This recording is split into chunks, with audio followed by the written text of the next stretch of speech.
Hello and welcome to KamenRider Blackman, and welcome to the third week of Ryuki month, where today we will be reviewing KamenRider Ryuki episode final, the movie alternate ending that introduces two new writers. One we'll see a lot later, but for now, our first official female KamenRider Femme. So off the bat, let's talk about her. One, her suit is very nice because it's like a female version of Rent. It's like a female version of Kamen Rider Knight, except it's white and based off a swan, and that is amazing. I like the sword visor she has, and the as well as that, well, I guess lance weapon that she also gets. But seriously, her suit is magnificent and on point. But now, Kamen Rider Femme is Miho Kirishima, a con artist that Ori Journal discovers while trying to catch a con artist themselves. So they caught a con artist conning a con artist. Ironic. She stole an engagement ring and Shinji's wallet and used the change to buy a drink. But Miho is actually related to a victim of Asakura's because he killed, well, her sister. So she's fighting to revive her, who is in cryogenic stasis. I am not kidding. One scene, murdered via broken glass bottle, and the next scene, human Tupperware. And I've spent the last month wondering how other dimension science happened, and then we get to real science. Why is this freaking me out? Anywho, the rest of the movie is a retelling of the last couple of episodes of the show, but different. And after Yui and Shiro Kanzaki were separated, Yui made friends with her mirror counterpart. The reflection tricked her into playing with her in the mirror world, and since the real Yui is not from the mirror world, if she leaves, she'll die. So the mirror counterpart jumps into her body, and she's able to survive the trip back, but will only live until her 20th birthday. So how did or would Shiro Kanzaki know about that if he wasn't there? Since this clearly didn't happen, like, before they were separated. Yeah, Val Kilmer, do you have an answer to this question? It just raises too many questions.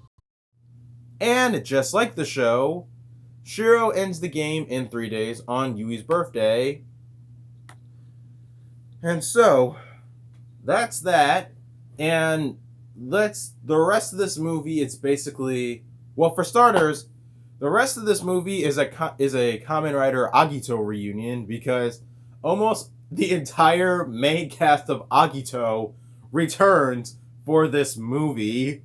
Like, I'm not kidding. Shinji works at like a Thai food restaurant, and the G3 unit, like, the cast of this is not the Kamen Rider Ryuki movie.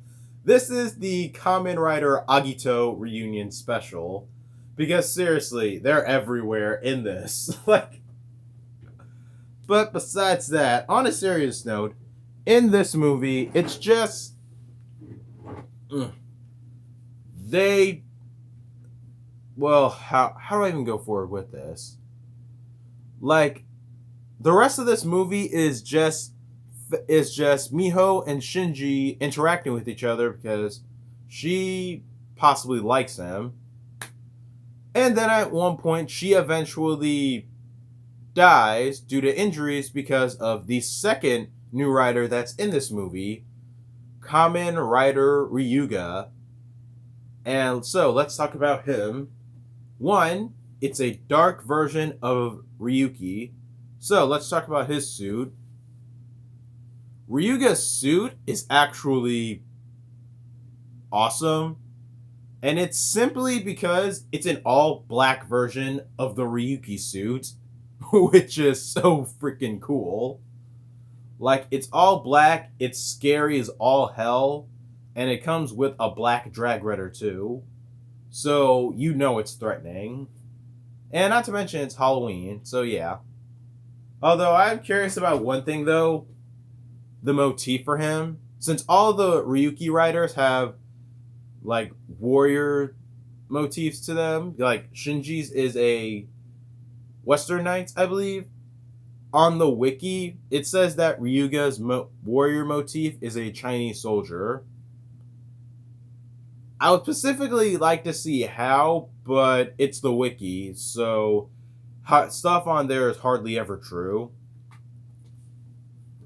But yeah, Ryuga is Shinji's evil mirror counterpart, Dark Shinji, who you can basically tell is not the real Shinji or is evil because everything on him is in reverse.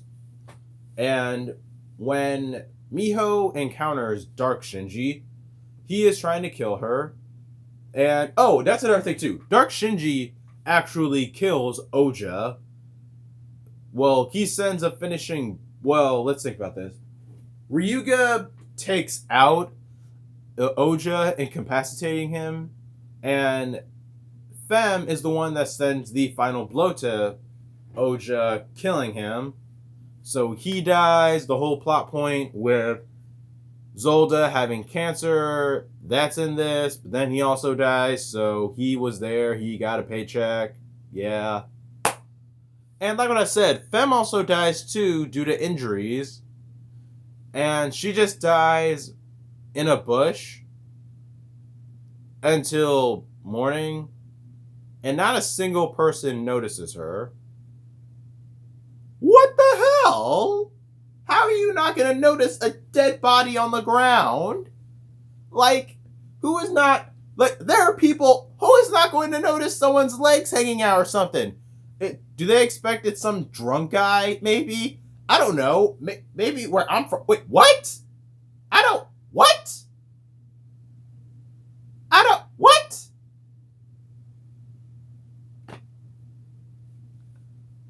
So,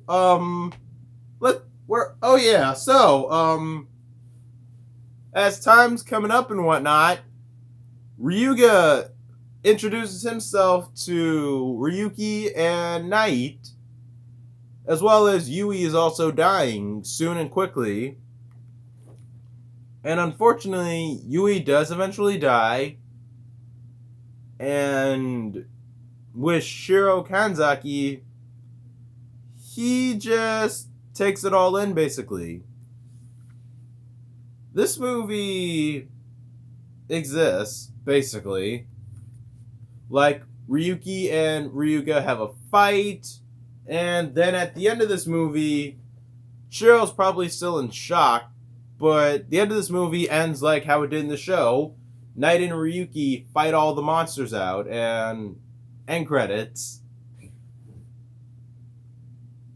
That was this movie, basically. This movie exists. The interesting thing about... Yeah, this movie exists. What I would give it points for is introducing Ryuga and our first female KamenRider, but that could only go so far because she's there to be a love interest for Shinji and then die. Who even wrote this movie? Who even wrote this movie? Because...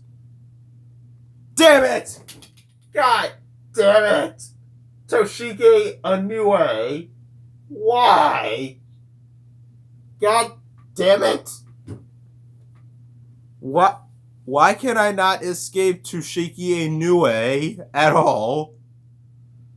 Because, let me explain right now. All the things that I've watched this year that have involved this man's writing, Agito, a few episodes of ZO, and a few episodes of this show. Somebody pray for me because his writing, it's less predictable, like, because his writing is more convenient in some cases, more or less when someone dies. Like, I think I need help. I seriously might think I need help. Anywho, tune in for the final week of Ryuki month, where we then look at the Writer Time special, and by then I will pull myself together. Thank you guys for watching. Please don't forget to like, subscribe, share this video, and tell your friends about KamenRider Blackman. Now I have to go look out for the cable guy, because my cable and internet are out. Goodbye.